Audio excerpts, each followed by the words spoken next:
Hello guys, welcome back to my channel. मैं निशा। आज मैं आप लोगों के लिए क्या सीटेट दिसंबर में होने जा रहा है, उसके लिए मोस्ट इंपॉर्टेंट सीडीपी के क्वेश्चंस हैं।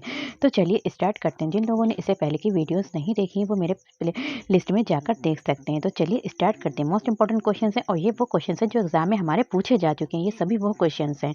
तो चलिए स्टार्ट करते हैं। तो क्वेश्चन नंबर जो है हमारा फर्स्ट है, यहाँ पे कह रहा है कि निम्नलिखित प्रश्नों के उत्तर जो भी हैं उचित विकल्प चुनना है। ठीक है, तो प्राथमिक स्तर पर एक शिक्षक में निम्न में से किसी सबसे महत्वपूर्ण विशेषता माननी चाहिए। एक टीचर है जो प्राथमिक स्तर का है, ठीक है, फर्स्ट टू फिफ्थ का है, उसमें जो है कौन सी विशेषता जो है सबसे महत्वपूर्ण होनी चाहिए। तो उसमें क्या होनी चाहिए, धैर्य और दृढ़ता होनी चाहिए। जैसे अगर बच्चे कोई बार बार क्वेश्चन ये पूछ रहे हैं तो उनको उसके अंदर जो है एक विशेषता ये होनी चाहिए कि धैर्य होने चाहिए और दृढ़ता होनी चाहिए, जिससे शिक्षक जो है सभी बच्चों की जो भी समस्या है उनका समाधान कर सके। नेक्स्ट हमारा क्वेश्चन है, क्वेश्चन नंबर 2 है, कह रहे हैं कि एक शिक्षक, ठीक है, एक शिक्षक में अपने लोकतांत्रिक स्वभाव के कारण विद्यार्थी को पूरी कक्षा में कहीं भी बैठने की अनुमति देता है। एक शिक्षक क्या है, अपने लोकतांत्रिक यानी डेमोक्रेसी जो है तो उसके स्वभाव के कारण सभी विद्यार्थियों को पूरी कक्षा में कहीं भी बैठने की अनुमति दे देता है कि कोई भी कहीं भी बैठ सकता है।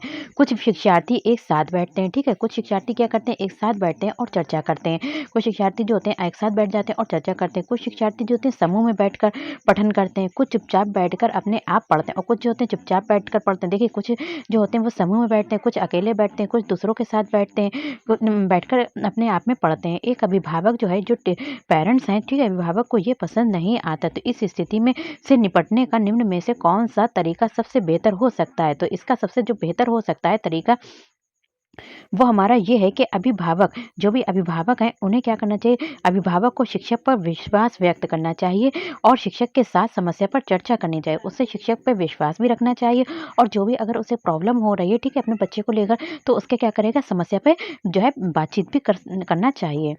नेक्स्ट हमारा क्वेश्चन है, क्वेश्चन नंबर 3 है। यहाँ पे कह रहे हैं कि वो अवस्था जब बच्चा तार्किक रूप से वस्तुओं व घटनाओं के विषय के बारे में चिंतन करने लगता है। तो कह रहे हैं कि वो अवस्था हमें बतानी है। तो कौन सी अवस्था है जिसमें बच्चा जो होता है, बच्चा तार्किक रूप से तर्क लगाकर वस्तुओं व घटनाओं, कोई भी वस्तु है, ठीक है, वस्तु के बारे में कोई चीज़ है, जैसे ये पेन है कैसे बना है, या कोई भी चीज़ है, और या फिर घटनाओं के विषय के बारे में चिंतन करना प्रारंभ कर देता है। तो वो कब करता है, वो हमारा करता है मूर्त संक्रियात्मक अवस्था में।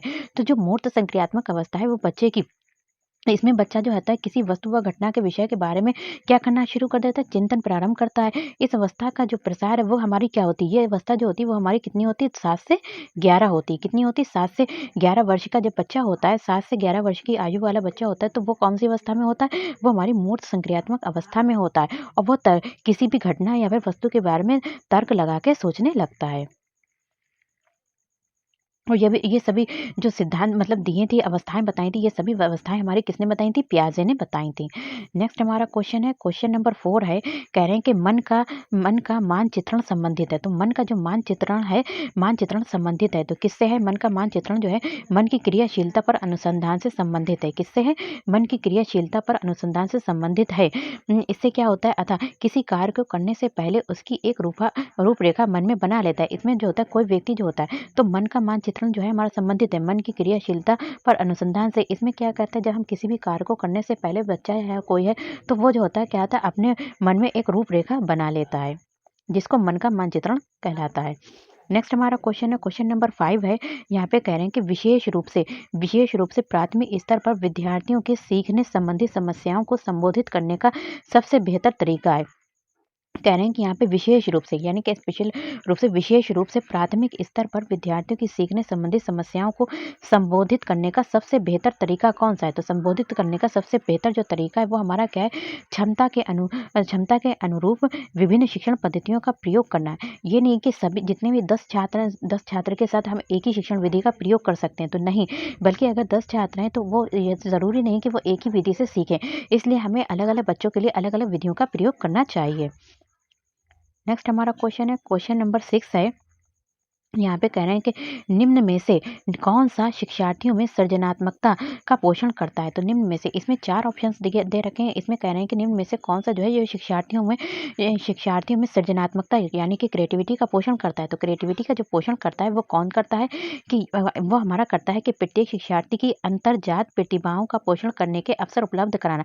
देखिए हर व्यक्ति में हर व्यक्ति या फिर स्टूडेंट में क्या होते हैं, उसके अंदर जो होती हैं कुछ प्रतिभाएँ छुपी होती हैं, तो उनको क्या करना चाहिए, हमें उनको जो है बाहर निकालने के लिए अवसर देना चाहिए ताकि उनकी जो अंदर की प्रतिभाएँ हैं वो बाहर निकल कर आएँ। हमें पता चले कि कौन से बच्चे में क्या मतलब ऐसी प्रतिभा है जिसके द्वारा वो आगे बढ़ सकता है। तो यही चीज़ें हमें क्या करना चाहिए, उनके अंदर जो होती हैं अंतर्जात जो प्रतिभाएँ होती हैं, उनको जो है बाहर निकालने का क्या करना चाहिए, अवसर उपलब्ध कराना चाहिए। जिससे क्या होता है, सृजनात्मकता का पोषण होता है।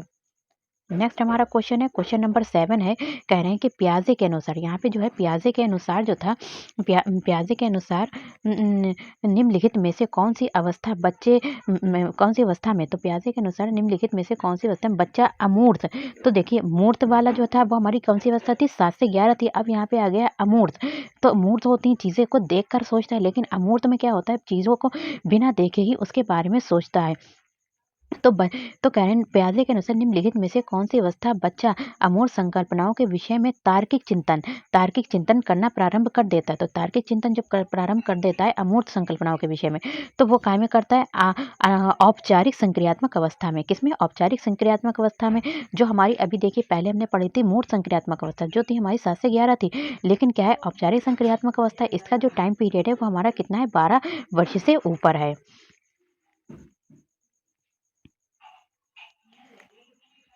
नेक्स्ट हमारा क्वेश्चन है, क्वेश्चन नंबर 8 है, कह रहे हैं कि जो सीखना है वो समृद्ध हो सकता है। सीखना जो है कैसा हो सकता है, समृद्ध हो सकता है यदि सीखना समृद्ध हो सकता है यदि वास्तविक कह रहे हैं कि सीखना समृद्ध हो सकता है यदि यदि वास्तविक दुनिया से उदाहरणों को कक्षा में लेकर लाया जाए, जिसमें विद्यार्थी एक दूसरे से अंतःक्रिया करके और शिक्षक उस प्रक्रिया को सुगम बनाए। तो कह रहे हैं कि यहाँ पे अगर हम कोई भी चीज़ सीख रहे हैं, ठीक है, अगर सीख रहे हैं तो दुनिया के जो भी उदाहरण है, हमारे वास्तविक दुनिया के जो मतलब रियल लाइफ के जो उदाहरण है, उन उदाहरणों को अगर हम कक्षा में ले आते हैं तो उससे जो सीखना जो है वो एक अच्छे तरीके से समृद्ध हो सकता है, जिसमें विद्यार्थी क्या करते हैं, एक दूसरे से अंतःक्रिया करके, बातचीत करके और शिक्षक उस प्रक्रिया को सुगम बना सकता है।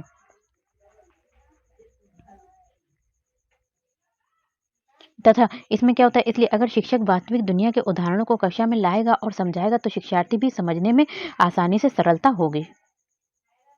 नेक्स्ट हमारा क्वेश्चन है, क्वेश्चन नंबर 9 है, कह रहे हैं कि निम्न में से कौन सा कथन सीखने की प्रक्रिया यानी कि सीखने की जो प्रक्रिया लर्निंग प्रोसेस है उसकी प्रक्रिया की विशेषता नहीं मानना चाहिए। तो सीखने की प्रक्रिया की विशेषता नहीं मानना चाहिए, तो सीखने की प्रक्रिया की विशेषता किसे नहीं मानना चाहिए, तो सीखने की प्रक्रिया की विशेषता केवल ये नहीं है कि शैक्षिक संस्थान ही एकमात्र स्थान है जहाँ अधिगम प्राप्त होता है। तो ये बिल्कुल गलत है कि शैक्षिक संस्थान ही एक ऐसा साधन जहाँ पर शिक्षा प्राप्त कर सकते हैं या फिर अधिगम होता है। नहीं, बल्कि हम घर पर भी अपने अधिगम कर सकते हैं। हम लोगों से मिलकर, लोगों से बातचीत कर कर भी अधिगम कर सकते हैं। तो शैक्षिक संस्थान मात्र स्थान है जहाँ अधिगम प्राप्त होता है। तो ये क्या है, यहाँ पे ये जो है शिक्षा की सीखने की प्रक्रिया की विशेषता नहीं है।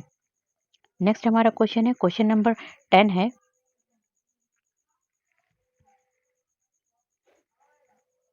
क्वेश्चन नंबर 10 है, यहाँ पे कह रहे हैं कि 5वीं कक्षा जो 5वीं कक्षा के दृष्टिबाधित, यहाँ पे एक क्लास 5वीं कक्षा का शिक्षार्थी है जो दृष्टिबाधित, जिसकी मतलब जो देखने की क्षमता है वो ठीक नहीं है, दृष्टिबाधित है। तो उसका जो विद्यार्थी है तो उसके साथ हमें कैसा व्यवहार करना चाहिए, क्या करना चाहिए, तो प्राथमिक कक्षा के दृष्टिबाधित विद्यार्थी को क्या करना चाहिए, के साथ कक्षा में सामान्य रूप से व्यवहार करना चाहिए। जैसे कि हमें ये नहीं करना चाहिए कि बाकी सभी नॉर्मल बच्चे हैं उनके साथ हम सामान्य व्यवहार कर रहे हैं, लेकिन उसके साथ बुरा तरीके से व्यवहार करना। तो 5वीं कक्षा में कोई भी दृष्टिबाधित विद्यार्थी है तो उसके साथ हमें कैसा व्यवहार करना चाहिए, एक सामान्य रूप से नॉर्मल तरीके से व्यवहार करना चाहिए। और श्रव्य सीढ़ी जो सुनने की सीढ़ी के जो जिसके द्वारा सुनाई देता है उसके माध्यम से सहायता करना चाहिए। श्रव क्योंकि वो देख नहीं सकता है लेकिन वो सुन के चीज़ों को सीख सकता है। नेक्स्ट हमारा क्वेश्चन है, क्वेश्चन नंबर 11 है, यहाँ पे कह रहे हैं कि निम्न में से कौन-सा बच्चे की सामाजिक मनोवैज्ञानिक आवश्यकताओं के साथ संबंधित नहीं है? तो कह रहे हैं कि निम्नलिखित में से कौन-सा जो है सामाजिक मनोवैज्ञानिक आवश्यकताओं के साथ संबंधित नहीं है? तो कौन जो है बच्चे की सामाजिक आवश्यकताओं के साथ संबंधित नहीं है? तो हमारा क्या है? संबंधित नहीं है। तो शरीर में अपशिष्ट पदार्थों का नियमित रूप से बाहर निकलना क्या है? हमारा सामाजिक मनोवैज्ञानिक आवश्यकताओं के साथ संबंधित नहीं है। क्योंकि क्या होता है शरीर के से जो अपशिष्ट पदार्थ को नियमित रूप से जो बाहर निकलना है वो क्या है एक शारीरिक आवश्यकता नहीं है। तो ये जो है वो एक शारीरिक आवश्यकता नहीं बल्कि एक सामाजिक और मनोवैज्ञानिक आवश्यकता है। नेक्स्ट हमारा क्वेश्चन है क्वेश्चन नंबर 12 है कह रहे हैं कि वो कौन सा स्थान है प्लेस है जहाँ बच्चे के संज्ञानात्मक विकास को सबसे बेहतर तरीके से परिभाषित किया जा सकता है। तो कह रहे हैं कि ऐसा कौन सा स्थान है जहाँ पर बच्चे के संज्ञानात्मक विकास यानी बौद्धिक विकास को संज्ञानात्मक विकास को बेहतर तरीके से परिभाषित किया जा सकता है। तो कहाँ पर परिभाषित किया जा सकता है? हमारा विद्यालय एवं कक्षा पर्यावरण में जो है क्या करें विद्यालय एवं कक्षा पर्यावरण के द्वारा ही बच्चे के संज्ञानात्मक ज्ञान के संज्ञानात्मक विकास को अच्छे से परिभाषित किया जा सकता है। क्योंकि विद्यालय एवं कक्षा पर्यावरण ही एक ऐसा स्थान है। तो जो विद्यालय है और पर्यावरण है वो एक ऐसा स्थान है जहाँ पर उस शिक्षार्थी को ज्ञान संबंधी आवश्यकताओं और उसकी समस्याओं का निदान किया जा सकता है। क्वेश्चन नंबर 13 है यहाँ पे कह रहे हैं कि डैश को एक अभिप्रेरित शिक्षण का संकेतक माना जाता है। तो किसको जो है एक अभिप्रेरित शिक्षण का किसका अभिप्रेरित शिक्षण का संकेतक माना जाता है? तो अभिप्रेरित शिक्षण का संकेतक माना जाता है विद्यार्थियों द्वारा प्रश्न पूछने को क्या माना जाता है? एक अभिप्रेरित शिक्षण का संकेतक माना जाता है। तो विद्यार्थी द्वारा प्रश्न जो पूछा जाता है वो एक क्या है एक अभिप्रेरित शिक्षण का संकेतक माना जाता है। क्यों की माना जाता है? क्योंकि जो इसमें अभिप्रेरक किसी भी व्यक्ति को व्यवहार करने के लिए शक्ति प्रदान करता है। अभिप्रेरक जो होता है वो उसके अंतर्गत जो अभिप्रेरक है वो उसके अंदर होता है। तो उसके द्वारा व्यक्ति क्या करता है प्रश्न पूछता है। जब वो प्रश्न पूछता है प्रश्न पूछने की अभिप्रेरक जो होता है व्यक्ति के अंदर जो होता है वो प्रश्न पूछने की शक्ति प्रदान करता है। जैसे छात्र जो होता है वो टीचर से क्या करता है प्रश्न पूछता है और टीचर क्या करता है उसको प्रश्न का आंसर देकर उसकी समस्या का समाधान करता है।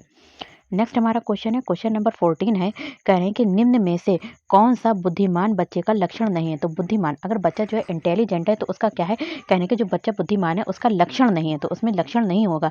अगर बच्चा बुद्धिमान है तो उसका में लक्षण क्या नहीं होगा वो जो लंबे निबंधों को बहुत जल्दी रटने की क्षमता रखता हो तो ये कोई लक्षण नहीं है। बुद्धिमान बच्चे का जब बुद्धिमान होगा तो उसे लंबे निबंध रटने की ज़रूरत नहीं है क्योंकि रटना जो है वो एक हमारा निगेटिव में आ जाता है। इसलिए जो लंबे निबंधों को बहुत जल्दी रटने की क्षमता रखता है तो वो क्या है एक बुद्धिमान बच्चे का लक्षण नहीं है।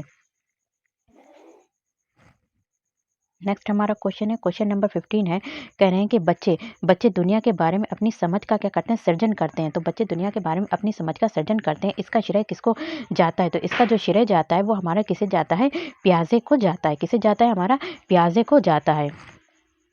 तो वीडियो पसंद आए तो like share subscribe my channel. Thank you. Have a nice day.